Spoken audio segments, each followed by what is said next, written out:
அந்த வகையில் விஜயை கிரஷ் பண்ணலைன்னா, அது சசிகலா மாதிரி கிரஷ் பண்ணலைன்னா 29 அவர் பூதகரமா தென்னிந்திய தளபதியா இவர் ராகுல் காந்திக்காக வந்து நிற்பாரு.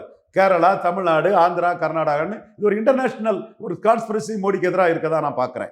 அதை நான் அப்போதே நான் விஜய் கிட்ட அலர்ட் பண்ணினேன். நீங்கள் 39 கேண்டிடேட் போட்டுக்கிடுங்க அல்லது போடுங்க, அல்லது உங்களுக்கு பிரச்சனை வரும்னு சகாதேவ மாதிரியே சொன்னேன். அவர் அந்த சதி திட்டம், அந்த மிஷினரி கூட்டம், அந்த மதமாற்ற கூட்டம், ஜான் ஆரோக்கியசாமி, இதுக்கெல்லாம் பலியாகி நாம கேண்டிடேட் போட்டால் அது மோடிக்கு 5-6 சீட்டு லாபத்தை கொடுத்துரும், ராகுலுக்கு நஷ்டத்தை கொடுத்துரும்னு கேண்டிடேட் போடல.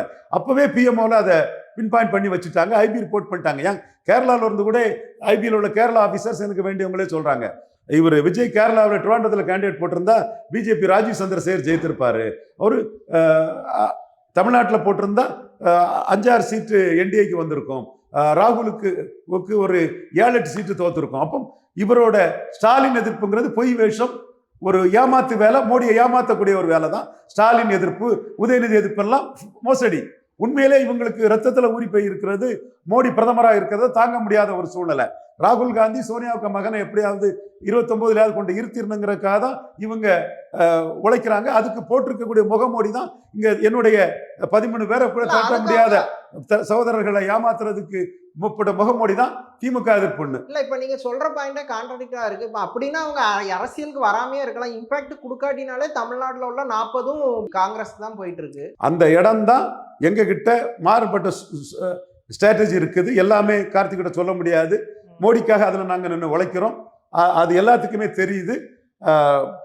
Modi will never accept defeat anywhere. தமிழ்நாட்டிலையும் அவர் டிஃபீட்டை ஒத்துக்க மாட்டார். குஜராத் பழமொழி அதை சொல்லக்கூடிய லெவலில் இருக்கக்கூடியவர் தான் மோடி. தமிழ்நாட்டில் அதை மாற்றி மோடிக்கு தமிழ்நாட்டில் சீட்டு வரணும், எந்த ரூபத்தில் வரும், எப்படி வருங்கலாம் காலம் வரும்போது தான் அது தெரியும். அந்த முயற்சிக்கு மிகப்பெரிய முட்டுக்கட்டையாட்டும் மிகப்பெரிய ஆபத்தாட்டும் இருப்பார் சகோதரர் ஜோசப் விஜய். அதனால சசிகலா ட்ரீட்மெண்ட் அவருக்கு கொடுக்கறத தவிர மோடிக்கு வேற வழியே கிடையாது. சசிகலா வந்து கேஸ்ட் ரிலேட்டடா அவருக்கு ஒரு சப்போர்ட் உண்டு. ஆனா விஜய்க்கு வந்து காமன் சப்போர்ட் இருக்கு. அவரை அந்த அளவுக்கு ஒடுக்கிட முடியுமா? அவருக்கு இன்னைக்கு கேண்டிடேட் போட முடியுமாங்கிறது பெரிய கேள்விக்குறி. கேண்டிடேட் இல்லை, ஆன்லைன் கேண்டிடேட்டுக்கு போயிட்டாரு. இந்த ஜனநாயக நெருக்கடி ஒரு 250-300 கோடி ரூபா, 500ங்கிறது பொய்யா சொல்றாரு. அவருக்கு ரேட்டே, அவர் சொல்ல ரேட்டெல்லாம் இருக்காது, சும்மா அவரை ப்ரமோட் பண்ணிக்கிறதுக்கு சொல்லக்கூடிய ரேட்டு தான். ரஜினி ரேட்டோடலாம் குறைவாக தான் ரேட் இருக்கும் அவருக்கு. அவர் நல்ல ஒரு கோடிகள் உள்ள ஒரு படம் முடங்குது ஒன்று. ரெண்டாவது சிபிஐ மேட்டரில் அவர் தொடர் விசாரணைக்குள்ள வளையத்துக்குள்ள வருவார். ஐடியில் அவர் பண்ண தவறுன்னு வருது. இப்போ எல்லா நெருக்கடியும் வரும்போது அவரை சுற்றி போகக்கூடிய மற்றவங்களும் விலகி போவாங்க. சிம்பிள் பாயிண்ட், இவர் 26 சக்தியானா அதை 29 மோடிக்கு எதிராக பயன்படுத்துவார். ஸ்டாலின் விஜய் ராகுல்னு பயன்படுத்தலாம், எடப்பாடி விஜய் ராகுல்னு பயன்படுத்தலாம். அதனாலதான் எடப்பாடி சசிகலா விஷயத்துல மோடிக்கு எண்ண ஓட்டத்தை தெரிஞ்சு கோல் போட்ட மாதிரி விஜய் விஷயத்துல காங்கிரஸ்க்கோ ஏடிஎம்கே இன்னொரு ஆப்ஷன் வந்துடக்கூடாதுங்கிறத பிஜேபி மோடி டைம் கவனமா டீல் பண்ணுது. எடப்பாடியும் அதுல கரெக்டா டீல் பண்றாரு. அந்த இடம் தான் எடப்பாடி சமர்த்தார். ஓபிஎஸ் அதுல தன் முதுகு பின்னாடி என்ன நடக்குன்னே தெரியாம டீல் பண்ணி ஏமாந்தவர் ஐயா ஓபிஎஸ். ஆனா இப்போ நயினா நாகேந்திரன் கரூர் விஷயத்துல செந்தில் பாலாஜி தான் காரணம் அப்படின்னு சொன்னது ஒரு பெரிய கான்ட்ரவர்சியா ஓடிட்டு இருக்கு. இப்போ அவர் பாயிண்ட சொல்லி தான் இப்போ விஜய் ஏன் கூப்பிட்டீங்க, செந்தில் பாலாஜி எல்லாம் கூப்பிடணும் அப்படின்னு டிவிக்கு ஆர்கியூ பண்றாங்க. யாரு டிவிக்கு? விஜய் ஆர்கியூ பண்றாரா? யார் ஆர்கியூ பண்றா? 8ஆம் தேதி இவங்களுக்கு நெத்தியடி கொடுத்தானா இல்லையா? உங்களுக்கு சசிகலா ட்ரீட்மெண்ட் தான் நயனா நாகேந்திரன் கருத்தை மாறுபட்டு சொல்றேன்னு சொன்னா இல்லையா? இதே ரவீந்திரன் துரைசாமி தானே சாக்கடை ஜலம்னாலும் வீடு தீப்பற்றி எரியும் போது அதை கொண்டு அடைக்கணும்னு சொல்லும் போது மோடிக்காக திங்க் பண்ணி குருமூர்த்தி கருத்தையே முறியடிச்சான். இதே ரவீந்திரன் துரைசாமி தானே. நயனா நாகேந்திரன் அவசரப்பட்டு வாய் விட்டாரா? அது தப்பு இல்ல. அவங்க தமிழ்நாடு சென்ட்ரிக்கா சகோதரன் நயனார் பாக்குறாரு, தப்பு இல்ல.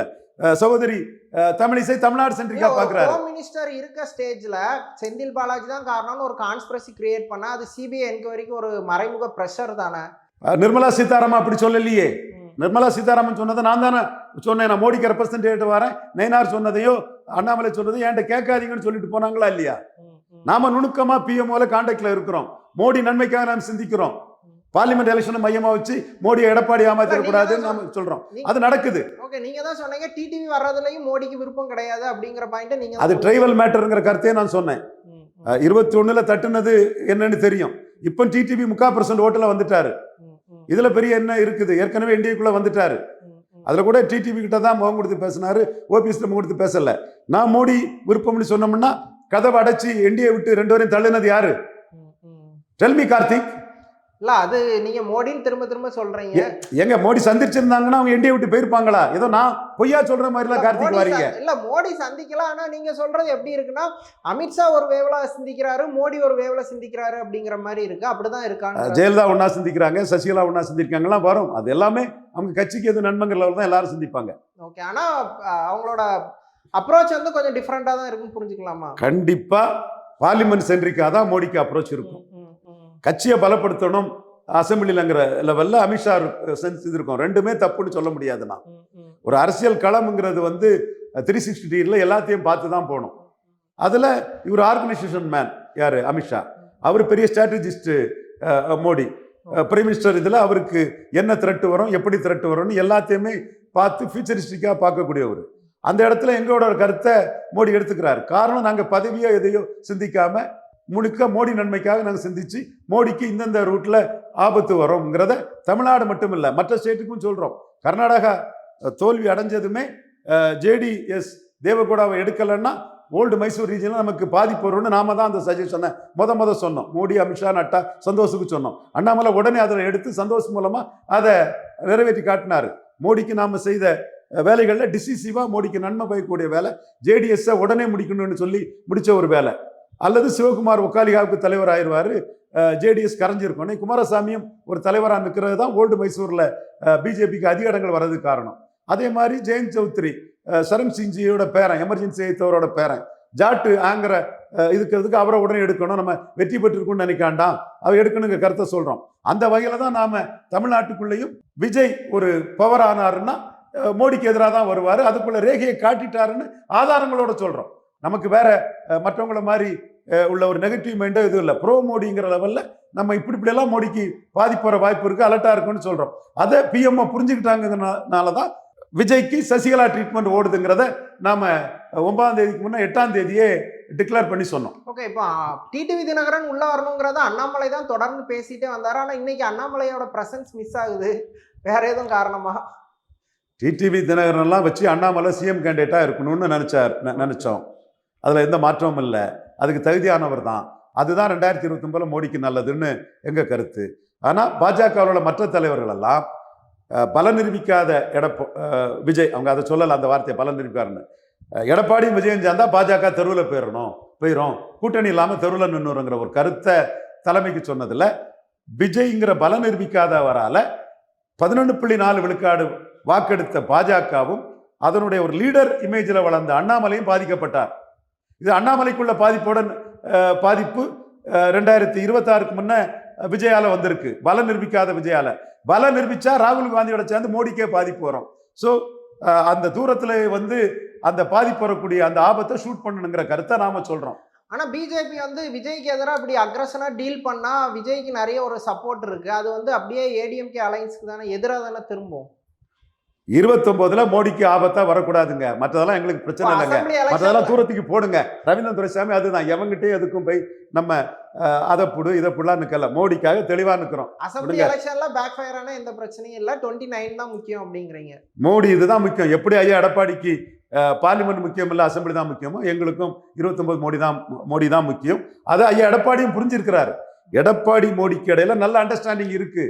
அதுல வாட் இஸ் வாட்ங்கிறத புரியாம கோட்டை விட்டவர் ஓபிஎஸ்ங்கிறதா எங்களோட கருத்து. ஓகே. இப்போ எடப்பாடியோ இல்லை ஏடிஎம்கேவோ வீக் ஆகுறது தான் பிஜேபிக்கு லாங் டைமா ஹெல்ப் பண்ணும். இப்போ எல்லாத்தையும் அலைன்ஸ்ல கொண்டு வரது எடப்பாடியை வந்து ஒரு கிரெடிபிள் லீடருங்கிற இமேஜ் தானே கொண்டு வரும். ஏடிஎம்கே இன்னுமே வலுவாகும். பிஜேபிக்கு இதுல என்ன பெனிஃபிட் இருக்கு? பிஜேபிக்கு இதுல இப்ப இருக்க பெனிஃபிட் 2 ரெட்டலைக்கு ஒரு தாமரை வாங்கணும்னு நான் சொல்லிட்டு இருக்கிறேன். பிஎம்ஓட்ட நான் சொல்லி இருக்கிறேன். அல்லது 29ல மோடியை எடப்பாடி கலத்தி விட்டுருவாரு, master the art of teaching வெளிப்படையாக தான் நான் சொல்லிட்டு இருக்கிறேன். பட் இப்போ அவங்களுக்கு கிடைக்கக்கூடிய லாபம், நிதின் நாபின் சின்ஹா நம்ம தேசிய தலைவர் சொன்னது மாதிரி இந்துத்துவா இதை வந்து முன்னெடுக்கிறாங்க. அதிமுக வாக்காளர்களை இந்துத்துவ மயப்படுத்துறாங்க. அது மட்டும்தான் இன்னைக்கு பாஜகவுக்கு லாபமா இருக்குது. பாஜக கட்சியை வலுப்படுத்தாம அவங்களோட ஐடியாலஜியை வந்து ஸ்ப்ரெட் பண்றாங்கன்னு புரிஞ்சுக்கலாமா? ஐடியாலஜி ஸ்ப்ரெட் பண்றாங்க. கட்சியும் வலுப்படுத்துறதுக்கு அண்ணாமலைக்கு உழைப்பு வீண் போகாம அண்ணாமலை ஹீரோவா எடுத்த 11.4 விழுக்காடு வாக்குக்குள்ள சீட்டை வாங்கினாதான் அந்த ஓட்டு டிரான்ஸ்ஃபர் ஆகும், அல்லது அந்த ஓட்டை குறி வச்சு தான் எடப்பாடியை பலகீனப்படுத்தி அந்த ஓட்டை டார்கெட் பண்ணி தான் சீமான் பெரியார் மண்ணல்ல பெரியாரே மண்ணுன்னு ஈரோடு கிழக்கு களத்தை விட்டு ஓடாம நின்று போல்டா நின்னது மட்டுமல்ல, 6 பிராமணர்களை கேண்டிடேட்டா நிறுத்துறது மட்டுமல்ல, இந்து நாடார்களை எப்படி மோடி பிரதமர் போட்டவங்களை தன்வசப்படுத்துறது, முக்குலத்தோர்களை தன்வசப்படுத்துறதுங்கிறதெல்லாம் எல்லா வியூகங்களையும் சீமான் பண்ணிட்டு இருக்காருன்னு சொல்ல போனா வசும்பன் தேவரையாவுக்கு பாரரத்னா கொடுக்கணுங்கிற ஒரு இது கூட 26ஆம் தேதி கொடுக்கணுங்கிறது கூட முக்குலத்தோர் ஓட்டு சம்பந்தமாட்டு ஒரு மூவ் போட்டு இருக்குது. சீமான் அதையும் தேவரை அக்செப்ட் பண்ணிக்கிட்டு பாரதியாருக்கு பாரரத்னா கொடு, வஉசிக்கு பாரரத்னா கொடுன்னு எடப்பாடியை பலகீனப்படுத்தி தான் 1 விழுக்காடுல இருந்து 8 விழுக்காடு வளர்ந்துருக்கான்னு அவர் ஒரு அரசியலும் பண்ணிட்டு இருக்காரு. இப்ப அவர் ஏடிஎம்கே ஓட்டா ஒரு பக்கம் அவர் ஸ்பிளிட் பண்றதா சொல்றீங்க. ஆனா என்ன இருந்தாலும் எடப்பாடி ஒரு டஃப் பார்கெய்னரா தான் இருக்காரு. சீட்ல வந்து பிஜேபி நினைக்கிறது நடந்துருமா? கஷ்டம், பட் நடத்தலைன்னா 29ல் மோடியை ஏமாத்திடுவாரு. அதனால ரஃப் அண்ட் டஃபா இருக்கணுங்கிற கருத்தை நாம சொல்லிட்டு இருக்கோம். எடப்பாடியை அண்டர் எஸ்டிமேட் பண்ணலனா. ஓகே, அன்புமணி வந்து எடப்பாடியை பார்த்து கூட்டணியில ஜாயின் பண்ணாரு. ஆனா டிடிவி தினகரன் வந்து இவர் பியூஷ் கோயலை பார்த்து ஜாயின் பண்ணி இருக்காரு. டிடிவி எடப்பாடி ஒரே ஸ்டேஜ்ல வருவாங்களா? கன்வின்சிங் பாயிண்ட் வந்துடுச்சா? இல்ல, அது ரெண்டு பேருக்குமே எம்பரசிங்கா தான் இருக்கும். 420 ஒருத்தரை விமர்சனம் பண்ணவங்க, அவரு நம்ம உயர்வான இடத்துல இருந்து நம்மளை கவிழ்த்துக்கிட்டு இந்த இடத்துக்கு வந்துட்டாருங்கிறது டிடிவிக்கு தெரியும்.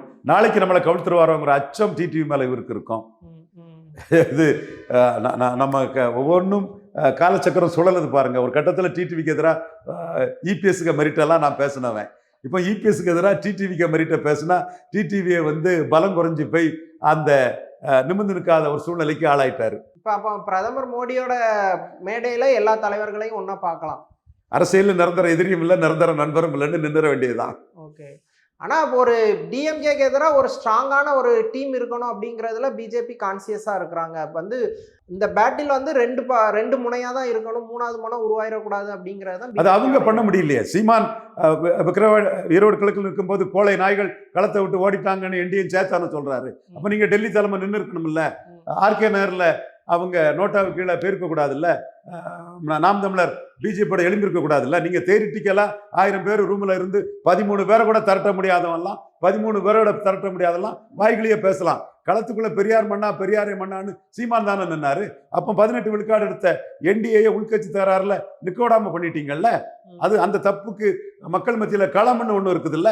ஆர்கேனர் களத்தை கோட்டை விட்டனாலதான் அதிமுக வேண்டாம் ஒரே குட்டையில் உரிய மட்டைகளுக்கு லீடரா வந்துட்டு இருக்காப்புல. அப்போ நீங்க களத்தை ஈரோடு கிழக்குல கோட்டை விட்டு இருக்க கூடாது. ஓகே, ஆனால் இப்போ ஈரோடு கிழக்கு விஷயம் ஓகே. இப்போ ரைட் நவ் வந்து ஏடிஎம்கே அலைன்ஸ் கொஞ்சம் பவர்ஃபுல் ஆகிட்டே இருக்குன்னு புரிஞ்சுக்கலாமா? கண்டிப்பா தினகரன் போனதுல அர்த்தமெட்டிக்கல் ஸ்ட்ரென்த் ஆகத்தானே செய்யுது. கண்ணெதிர அது விழுக்காடு வாக்கு உயரத்தானே செய்யுது. ஓகே, அப்போ ஓபிஎஸோட ஆப்ஷன் என்ன? அவர் இங்கே வர்றதுக்கு வாய்ப்பு இருக்கா, இல்லை டிஎம்கே நோக்கி நகர்ந்துருவாரா?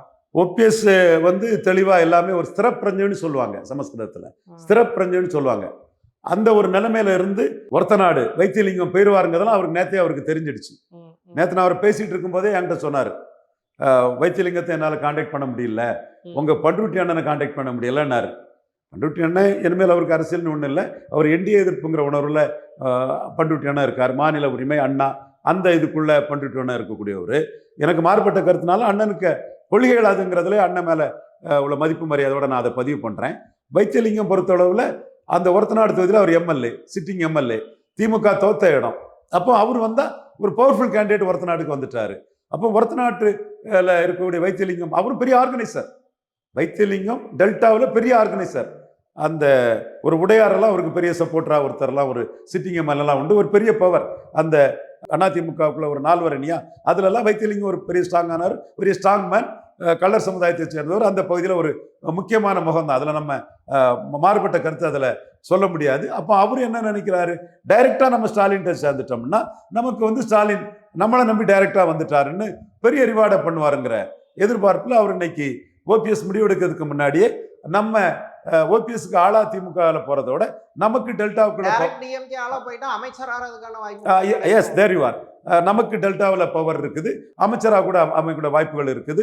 நம்ம ஒரு பெரிய ஆர்கனைசரா டெல்டாவுக்குள்ள நிற்கிறோம். எடப்பாடிக்கு எதிராக தான் நம்ம நின்னோம். தினகரன் மாதிரி நம்ம எடப்பாடியை ஏற்றுக்கிட வேண்டிய தேவையில்லை. ஸ்டாலினுக்கும் அது தெரியுது. கள்ளர் கம்யூனிட்டி குறிப்பா முக்குலத்தூர்ல கள்ளர்கள் வந்து சசிகலாவுக்கு எடப்பாடி செய்த அந்த அரசியல் நகர்வுக்காக ஏற்றுக்கிட மாட்டாங்கன்னு தெரியும் போது தான் நயினார் நாகேந்திரனை என்டிஏ மாநில தலைவராக போடும்போது டக்குன்னு திருச்சி சிவாவை துணை பொதுச்செயலாளராட்டு ஸ்டாலின் பண்ணார். இப்போ அவர் வந்து டெல்டாவுக்குள்ள கள்ளர் மட்டுமல்ல மற்ற ஜாதிகள் மத்தியிலையுமே வந்து வைத்தியலிங்கம் வந்து ஒரு அசட்டுன்னு நினைச்சு வைத்தியலிங்கத்தை சிட்டிங் எம்எல்ஏ ஸ்டாலின் சேர்க்கிறாரு. ஸோ இதை வந்து ஓபிஎஸும் உணர்ந்து தான் இருந்தார். ஏடிஎம்கே அலைன்ஸா ஃபங்க்ஷன் ஆகுமா இல்ல என்டிஏ அலைன்ஸா ஃபங்க்ஷன் ஆகுமா? ரெண்டு ஸ்பிளிட்டா இருக்க மாதிரி தெரியுது. ஆட்சி அதிகாரத்தில் இல்லாதனால எடப்பாடிக்கு வந்து பாஜகவோட சில இதுகளை கேட்டு தான் தீர வேண்டியது இருக்கு. குறிப்பா விஜய் விவகாரத்தில் இன்னைக்கு யாருமே எடப்பாடி கிட்ட இருக்கும் யாருமே பேசலைன்னா இன்னும் காரணம் என்னன்னா மோடி சசிகலா ட்ரீட்மெண்ட்டை விஜய்க்கு கொடுக்க நினைக்கிறாருங்கிறத நான் முத டிக்ளேர் பண்ணினேன். அது 8ஆம் தேதியே சகோதரர் நயினார் நாகேந்திரன் கருத்துல இருந்து சகோதரி டாக்டர் தமிழிசை கருத்துல இருந்து நான் மாறுபட்டு சசிகலா டைப் ட்ரீட்மெண்ட் வந்து விஜய்க்கு இருக்கிறதா நான் உணர்றேன்னு 8ஆம் தேதியே 9ஆம் தேதி ஜனநாயகத்துக்குள்ள படத்துக்குள்ள பிரச்சனை வர்றதுக்கு முன்னாடி நான் டிக்ளேர் பண்ணேன். என்னை விட இது எடப்பாடி பழனிசாமிக்கு ரொம்ப நன்றாகவே தெரியும். சசிகலா அம்மையார் இந்த பிரச்சனைக்குள்ள பிஎம்ஓவால மிகுந்த பலனை பெற்றவர் எடப்பாடி பழனிசாமி. எனக்கு அது சில பெரிய அளவில் தெரியும். அது பல நுணுக்கமான அரசியலும் இருக்கு. அந்த இடத்துக்குள்ள மோடிக்கு எண்ண ஓட்டத்தையும் புரிஞ்சுக்கிட்டு தன்னையும் பலப்படுத்தக்கூடிய ஒரு சாதுரியமான அரசியலை எடப்பாடி பழனிசாமி திறம்பட செய்வார். விஜய் அப்போ கம்ப்ளீட்டா கிரஷ் பண்ணி இந்த எலெக்ஷன்ல அவரோட இம்பாக்டே இல்லாம சுருக்குறது தான் பிஜேபியோட பிளான். கண்டிப்பா நான் மோடியை மையமா வச்சு சிந்திக்கிறேன். மோடி ஃபார் பிஎம் 2020 தான் சிந்திக்கிறேன். மற்றதெல்லாம் எனக்கு பெரிய மெட்டீரியல் இது கிடையாது. வெளிப்படையாக தான் நான் சொல்றேன். இப்போ எடப்பாடி பழனிசாமிக்கு ஆட்சி திரும்ப கிடைக்கிறதுக்கான ஒரு பெரிய வாய்ப்பு இருக்கு. ஒரு தன்னோட தலைமையை நிரூபிக்கிறதுக்கும் வாய்ப்பு இருக்கு. அவர் இறங்கி வந்தது ஓகே. டிடிவி தினகரனுக்கு இதுல என்ன அதிகபட்சம் 2-3 எம்எல்ஏ அவளால் என்ஷூர் பண்ண முடியும். அப்புறம் எப்படி அவர் இவ்வளோ நாள் எதிர்த்த ஒரு எடப்பாடி கிட்ட சரண்டராக அவர் தயாரானார்? அதாவது அரசியல் அரங்கத்துக்குள்ள இன்னைக்கு தினகரனோட இது சரண்டருங்கிற வார்த்தை எல்லாரும் சொல்றாங்க. நானும் அதை மறுத்து சொல்ல விரும்பல. ஏன்னா 20 விழுக்காடு உள்ள பெரியவர்கிட்ட சின்னவர் சேரும்போது சின்ன கட்சி சரண்டருங்கிற வார்த்தைகள் தான் வரும். ஒரு காலத்தில் இவர் அதிமுக அலுவலகத்தில் இருந்துக்கிட்டு கை சுண்டி சீஃப் மினிஸ்டர் வர சொல்லி கமாண்ட் பண்ணவர் தான். காலம் மாறுது அரசியல் இது. அந்த மாதிரி மீண்டும் காலச்சக்கரம் மாறும். கீழே இருக்கும் மேலே வருவான், மேலே இருக்கும் கீழே வருவான். நம்மளும் இந்த கட்சிக்குள்ளே வந்து இன்னொரு தோல்வி எடப்பாடி சந்திச்சா நாம் அதிமுக கைப்பற்றதுக்கு ஒரு வாய்ப்பு வருங்கிற ஒரு சூழ்நிலை கூட டிடிவி தினகரனுக்கு அமையலாங்கிற எதிர்பார்ப்பு அவருக்கு இருக்கும். இப்போ நான் வந்து ஆர்கே நகரில் வெற்றி பெற்றதுமே அவர்கிட்ட நான் சொன்னேன். நான் பொதுவாக சொன்னேன், அவர்கிட்ட எனக்கு தொடர்பு அப்போ இல்லை. ரெட்டையிலையும் உதயசூரியன் நீங்கள் வீழ்த்திட்டீங்க, இது உங்களுக்கு எதுக்கு ரெட்டையத்திலையும் உதயசூரியன், நான் தான் மாற்றுன்னு சொல்லுங்கிற கருத்தை நாம் சொன்னோம். அதுவே அவரோட வெற்றியை அவரே நல்லிஃபை பண்ணுறதுக்கு சமம்னு சொன்னோம். அவர் வந்து ரெட்டை அதிமுக என் கையில் வரும்னு சொன்னார். இது 30 நாளில் ஆட்சி மாறுன்னு சொன்னார். 3 மாதத்தில் ஆட்சி மாறுனாரு. 3 மாதத்துக்கு அப்புறம் இப்படி தான் சொல்லிட்டு இருப்பாரு. எதிர் எடப்பாடி யார் எலெக்ஷன் தான் நல்ல வரன்னு நம்ம சொன்னோம். அப்போ அவருக்கு உள்ள கனவு என்பது, அவங்க 87 அவங்களுக்கு உள்ள கனவு என்பது அப்போ ரொம்ப சின்ன வயசாக தான் இருந்திருக்கும் அவருக்கு. அவரை சார்ந்த கனவுங்கிறது அதிமுகவை கைப்பற்றணும், ஜெயலலிதாவுக்கு போறவங்கிறதான் அவங்க கனவு. அது சொந்தமாக நடராஜன் நிகழ்வுகள், சசிகலா நிகழ்வுகள் நம்ம பார்த்தோம். ஸோ அந்த கனவுலேயே அவங்க ஓடிட்டு இருந்ததுனால ஆர்கே நகரில் ரெட்டையிலையும் உதயசூரியனையும் மீறி பெரிய ஹீரோவானும் அதிமுக கைப்பற்றுங்கிற எண்ணத்துல தான் இருந்தார். இப்போ கூட அவர் கனவுப்படி நாளைக்கு எடப்பாடி தோத்தா ஒரு வாய்ப்பு வராதாங்கிற எதிர்பார்ப்பு. ஒவ்வொரு அரசியல்வாதியும் அவங்கவுங்க கனவுல தான் அவங்க போக முடியும். அவர் பெரிய இடத்துல இருந்தவர், சீஃப் மினிஸ்டரை கமாண்ட் பண்ணக்கூடிய இடத்துல இருந்தவர். எனவே அவர் அந்த கனவை காணதுக்கான வாய்ப்புகள் கிடைக்குங்கிறது மட்டும்தான் இதுல அவருக்கு மிச்சம். இதுல அது மட்டும்தான் அவருக்கு மிச்சம். இல்லை, எனக்கு இதில் என்ன கொஸ்டின்னா, வேற எதுவும் பெட்டர் ஆப்ஷன் இல்லை அப்படிங்கிறதுனால ஏடிஎம்கே நோக்கி வந்தாரா, இல்லது பிஜேபியோட டிமாண்டா, நெருக்கடியா? பிஜேபி நெருக்கடி இருக்குது, வேற பெட்டர் ஆப்ஷன் இல்லைங்கிறதும் இருக்குது. திராவிட முன்னேற்ற கழகத்தை பொறுத்தவரையில் தேமுதிகவுக்கு தான் முக்கியத்துவம் கொடுக்குறாங்க. இப்போ தேமுதிகவுக்கு முக்கியத்துவம் கொடுக்கக்கூடாதுன்னு கூட பலரும் ஸ்டாலின் அவர்கள்ட்ட போய் 2021 உங்களுக்கு அரை விழுக்காடு வாக்குகள் தானேன்னு சொல்லியும் கூட ஸ்டாலின் அவர்கள் வந்து தேமுதிகவுக்கு அதிக முக்கியத்துவம் கொடுத்து இந்த நகர்வை செய்கிறாருன்னு சொன்னால், கேப்டன் விஜயகாந்திற்குள்ள சிம்பதியும் விஜய் பிரபாகரனுக்கு கீழ்மட்ட மக்கள் மத்தியில், குறிப்பாக தெலுங்கு தாய்மொழி மக்கள், போயர் ஒட்டர் போன்ற மக்களும் மற்ற தமிழ் சமூகங்களில் விளிம்பு நிலை மக்கள் மத்தியில் இருக்கக்கூடிய ஒரு செல்வாக்கும், கேப்டன் விஜயகாந்திற்குடைய சிம்பதியும், வட தமிழகத்தில் உள்ள அரசியல் சமூக அரசியல் சூழ்நிலையும், தேமுதிக ஒரு பெரிய ஒரு அசட்டுங்கிற ஒரு சூழ்நிலையும் வந்து அவங்க தேமுதிகவுக்கு தான் அதிக முக்கியத்துவம் கொடுக்குறாங்க. தேமுதிகவுக்கு முடிவை எதிர்பார்க்கக்கூடிய திமுக அதற்கு பிறகுதான் டிடிவி ஓபிஎஸ்ன்னு அவங்க தங்களுடைய வியூகத்தை வகுத்து வச்சிருந்தாங்க. காரணம், தேமுதிக மிகப்பெரிய அளவில் அதிமுக அணிக்கு ஓட்டை கான்ட்ரிபியூட் பண்ணியிருக்காங்கிறதான் திமுகவோட பார்வை. ப்ளஸ் சோசியலையும் அவங்க கண்ணெதிர கண்ட ஈரோடு கிழக்கு பூத் வைஸ் அனாலிசிஸும் விக்கிரவாண்டி பூத் வைஸ் அனாலிசிஸும் தேமுதிக இருந்தால் வட தமிழகத்திலையும் மேற்கு தமிழகத்திலையும் 50 விழுக்காடு வாக்குகள் வர திமுக அணி எடுக்க முடியுங்கிற ஒரு இது இன்புட் அவங்களோட பெண்ங்கிற ஒரு நிறுவனம் சார்பாக சில தகவல்கள் அவங்க போகும்போது அவங்க முக்கியமாக ஒரு கூடுதல் அலையன்ஸ் பார்ட்னராக எடுக்க வேண்டியது தேமுதிகங்கிற ஒரு முடிவு திமுகவில் இருக்கும்போது தினகரனுக்கும் ஓபிஎஸ்க்கும் உள்ள அந்த முக்கியத்துவம்ங்கிறது வந்து குறைவாக இருக்கக்கூடிய ஒரு சூழ்நிலையை நம்ம பார்க்குறோம். அடுத்தபடியாக தாவேக்கா வந்து யூனிஃபார்ம் சிம்பலில் நிற்க முடியுமாங்கிறதே கேள்விக்குறி. தாவேக்கா தாக்கு பிடிப்பாங்கிறதே கேள்விக்குறி.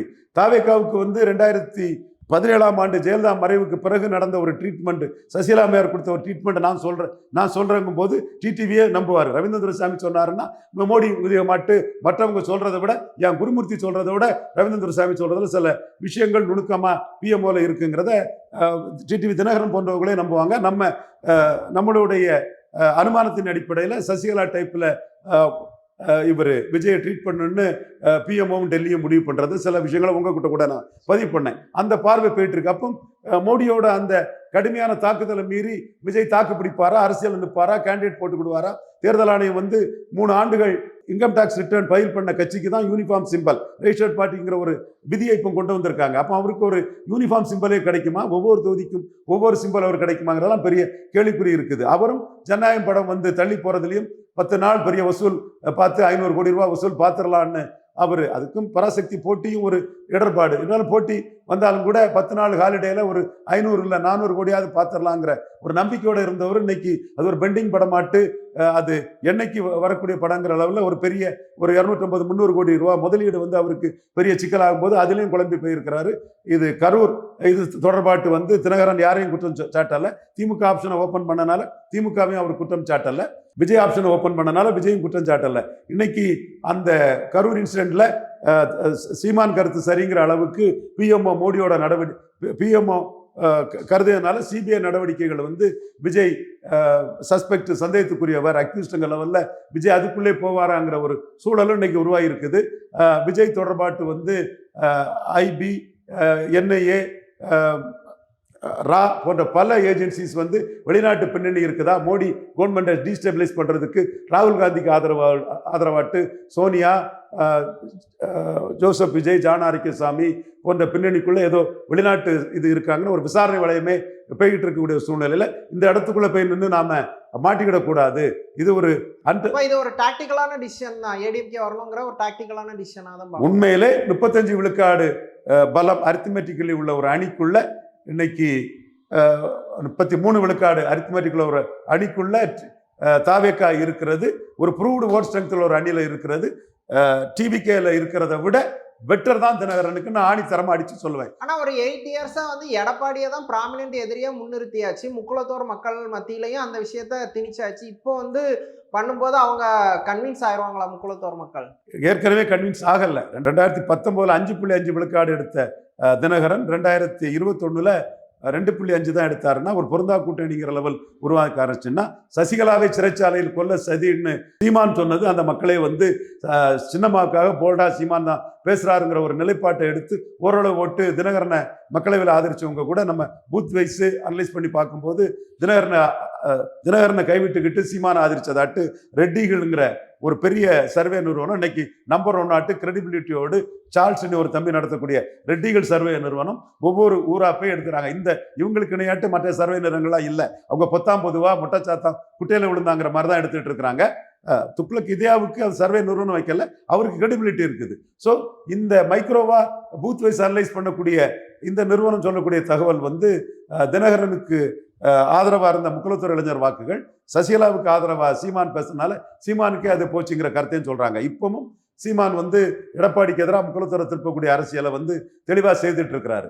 எனவே ஸ்டாலினை ஏற்றுக்கொள்ளக்கூடிய முக்குளத்தூர் இருப்பாங்க. முடியாதவங்க மத்தியில் எடப்பாடி ஒரு ஆப்ஷனை கொண்டு நீங்க திணிக்கும் போது அவங்க சீமானுக்கு போறதுக்கான சூழ்நிலையும் 21 மாதிரி 26 இருக்குதுங்கிறத நான் தரவின் அடிப்படையில் பதிவு பண்றேன். இப்ப நீங்க சொல்றீங்க சசிகலாவுக்கு சப்போர்ட்டா பேசினதுனாலயே சீமானுக்கு ஓட்டு வருதுங்கிறீங்க. அப்ப சசிகலாவை வந்து உள்ள கொண்டு வரதுக்கு தானே ஏடிஎம்கே ட்ரை பண்ணியிருக்கணும். ஒரு ராஜமாதா மாதிரி ஒரு பொசிஷன் கொடுத்துட்டு அவரை கூட்டணிக்கு வைக்கும் போது அது இன்னும் ஆட் ஆன் பிளஸ்ஸா தானே இருந்திருக்கும்.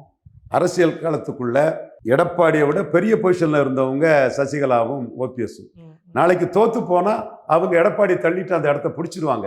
இப்ப சசிகலா அம்மையாரும் நான் சசிகலா அம்மையாருக்கு எதிராக அந்த அம்மையாருக்கு இல்லை, ஐயா நடராஜனுக்கு எதிரான ஒரு நல்ல செயல்பட்டவன் தான். பட் அவங்க மெரிட்டையும் அவங்களோட ஸ்டேச்சரையும் நம்ம குறைச்சி மதிப்பிட முடியாது. இப்போ ஒரு கூட்டத்துக்குள்ள அதிமுகவில் சசிகலா அம்மையார் சேர்ந்துட்டாங்க.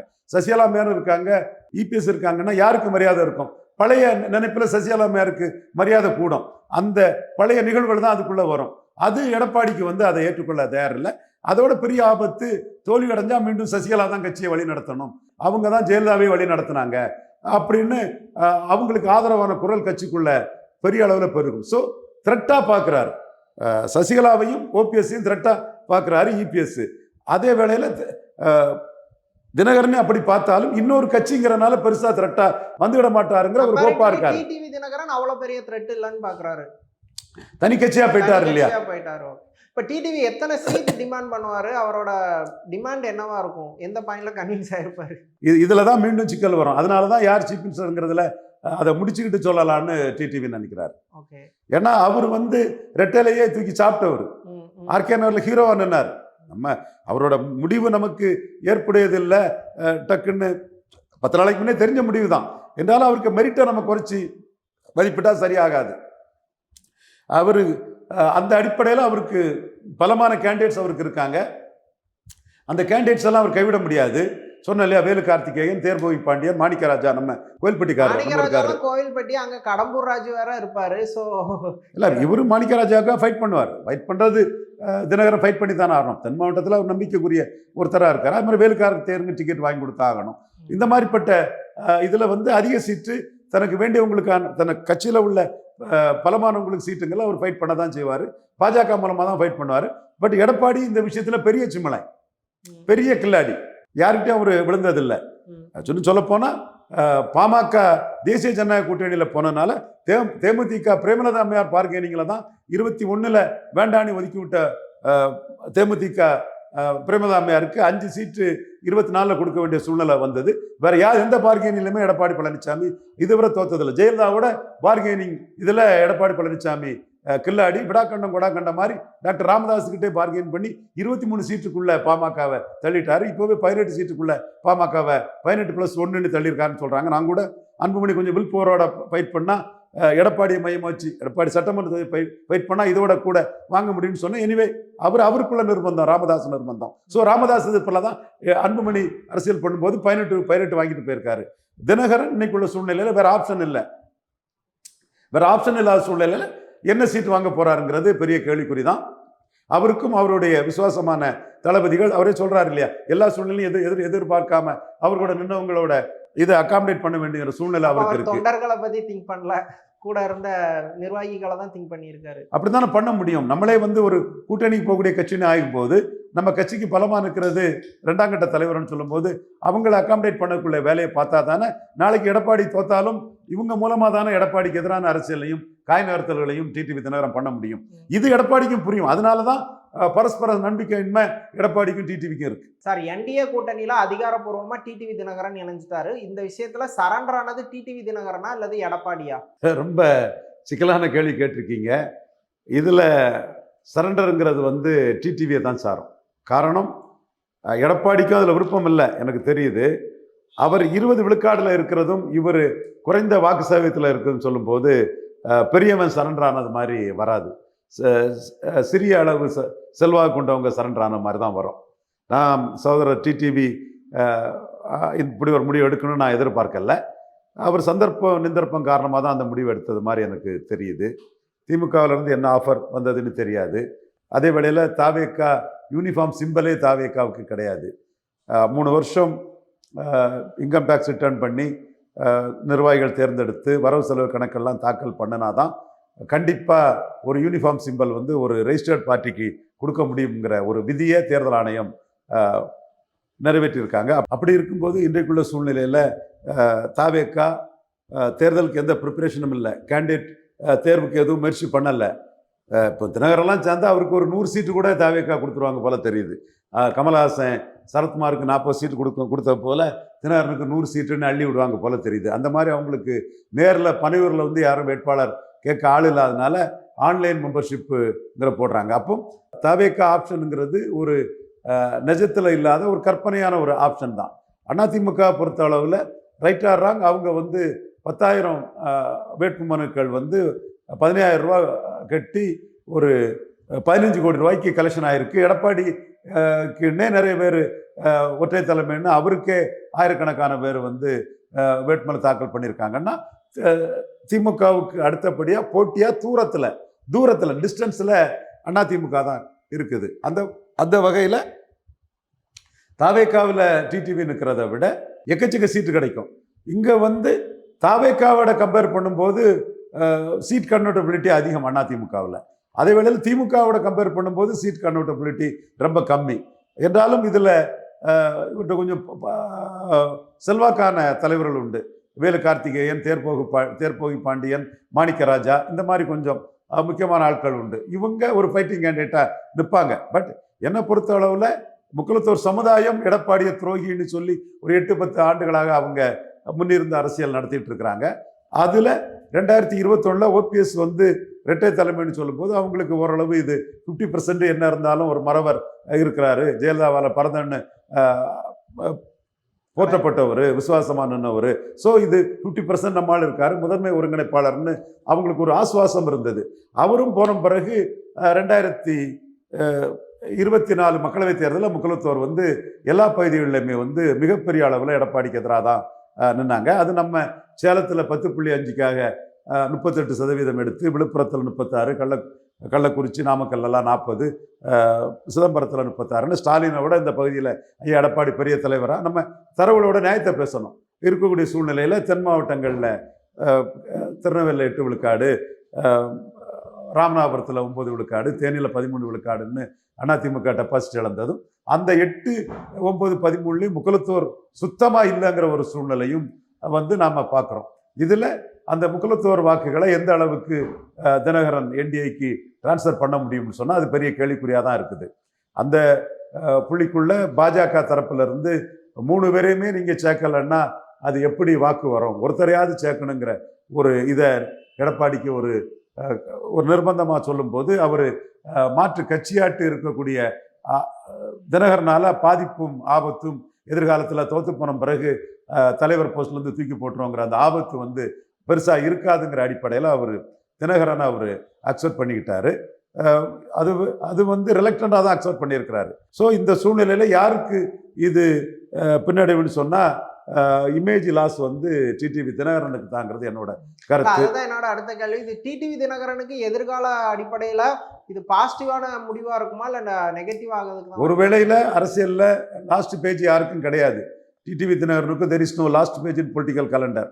அந்த இடத்துக்குள்ள ஒரு தோல்வி அடைஞ்ச பிறகு டிடிவிக்கு அவர் பெரிய உலகத்துலலாம் அவர் ஒரு நல்ல தோக்கும் போதே நல்ல வாக்கெடுத்தார். அவருக்குன்னு ஒரு இது இருக்குது. நாம் பலமுறை அந்த உண்மைகளை சொல்லியிருக்கிறோம். இன்னைக்கு அவர் நம்ம விருப்பத்துக்கு மாறான ஒரு முடிவு எடுத்துங்கிறனால கோபத்தில் அவரை திட்டுனா வந்து அது நியாயமாக இருக்காது.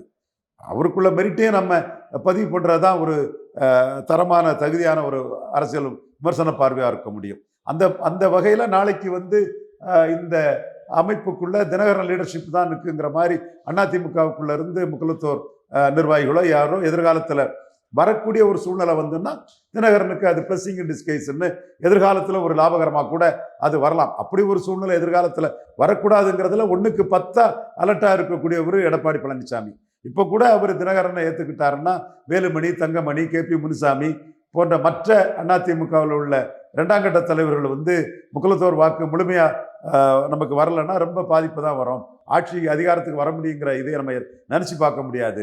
ஓரளவாவது ஹோப் கொடுக்க முடியும்னா தினகரனையாவது ஏற்றுக்க தான் தீரணும்னு வேலுமணி, தங்கமணி, கேபி முனுசாமி போன்ற 2ஆம் கட்ட தலைவர்கள் வற்புறுத்தல தான் அவர் தனக்கு ஒரு கட்சிக்குள்ள திரட்டு இல்லாத இவரை டிடிவி தினகரனை எடப்பாடி பழனிசாமி ஏற்றுக்கிறாருன்னு நான் பார்க்குறேன். எடப்பாடி பழனிசாமி எந்த பாயிண்ட்ல கன்வின்ஸ் ஆனாரு டிடிவி தினகரன் உள்ள வர்றது? ஒரே பாயிண்ட், இவரால் நமக்கு ஆபத்து இல்லை, ஓபிஎஸ்ஸால ஆபத்து. ஓபிஎஸ் உள்ள வந்தால் தோத்து போனால் அவர் முக்குளத்தூர் கம்யூனிட்டி வைப்ரண்டாக பொலிட்டிக்ஸ் பண்ணுவாங்க, அவரை அடுத்தால பொதுச்செயலாளர் ஆக்கிடுவாங்க. நமக்கு பிடிக்காத ஆட்களும் அவரை பொதுச்செயலாளர் ஆக்கிடுவாங்க. டிடிவியால் அந்த பிரச்சனை இல்லை, நமக்கு வேற கட்சி, அவர் வேற கட்சி. அதனால 3 பேரில் ஒருத்தரையாவது ஒத்துக்கிட சொல்லி அமித்ஷா சொல்றாரு. அந்த வகையில் டிடிவியை ஒத்துக்கிறேன்னு ஒத்துக்கிறாரு. அவர் சுருடான பொலிட்டிஷியன், அதில் எந்த மாற்றமும் கிடையாது. தன்னுடைய பிடிச்ச பிடிய விடாம அரசியல் பண்ணுவாருன்னு இன்னைக்கு நான் சொல்லலை. எதிர் எடப்பாடியார் எலெக்ஷன் சொல்லும்போது கவுண்டர் பண்ணான்னு சொல்லும்போது அன்னைக்கே சொன்னேன். என்னைக்கும் அந்த கருத்துல எனக்கு மாற்றம் இல்லை. அவர் அந்த இடத்துக்குள்ள தான் அதிமுக பொதுச்செயலாளர் என்பது அதுல யாரும் தன்னை கவுத்துற விடக்கூடாதுல ரொம்ப தெளிவா உறுதியா இருப்பாரு. அதுதானே சொன்னேன், ஒரு அரசியல்வாதி கையில அதிமுக கிடைச்சிட்டுன்னு 8-9 வருஷத்துக்கு முன்னாடியே நான் சொல்லியிருக்கிறேன். இன்னைக்கும் அது ஸ்டாண்ட் ஆகுது. ஓகே சார், தமிழ்நாடு அரசியல் குறித்து பல விஷயங்களை விரிவாக பேசுனீங்க. ரொம்ப நன்றி. நன்றி கார்த்திக்.